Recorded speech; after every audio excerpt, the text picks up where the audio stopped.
نقدم لك اسمي انا مصطفى زيدان، ولد حي محوباكو حي الاندلس جديده. حنا المعاناه ديالنا في هذا الحي هذا، هاد القوادس هادو اللي كتشوف هنايا كيتغلقوا، راه مرارا تغلقوا لنا، وحنايا ما عندنا ما نعملوا. دابا جات هاد المبادره هادي ديال امانديس وديال سعاده الوالي، قاموا بهاد المبادره هادي، حنا فرحانين بها. ولكن حنا عندنا شارع، هذا الشارع هذا 98 وشارع 96 تا هما باقي ما تكملوش وباقي فيهم مشاكل بزاف.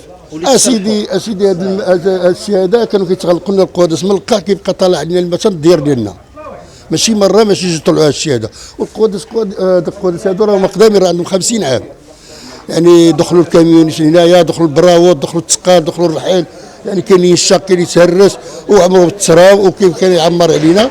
دابا الحمد لله قاموا بهذه المبادره، شركه امانديس وسعاده الوالي قام لنا بهذا الشيء هذا، حنا فرحانين به وما كرهناش يكملنا هذا الشيء هذا. الشارع 96 وزنقه 96 وزنقه 98 راه ما فيهم نفس المشكل. لا كانت يعني قيمه، يعني جاوا وشافوا وعبروا وعلمونا. انا واحد منهم ماشي غادي نزيد في الهضره ولا شي حاجه. ليلي لازم السيد كيعبر بالمترو الروكار، وقلت له يعني شنو، قال لي لا ان شاء الله غادي نعدوا الطريق هذه وما طولوش يعني بزاف، يعني الاشغال بزاف عندهم، لا بد يطولوا علينا شويش، ولكن ماشي مشكل ملي جاوا يصلحوا لنا هذا الشيء هذا.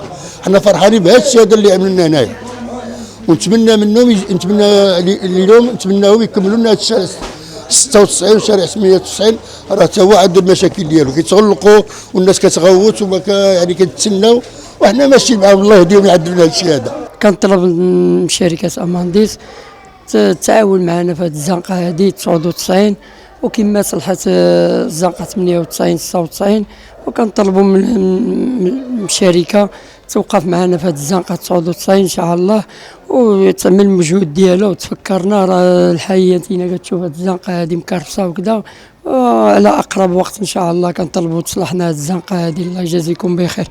وكنطلبوا من الشركه امانديس تعمل المجهود ديالها وما تنساناش وصافي باقرب وقت ان شاء الله.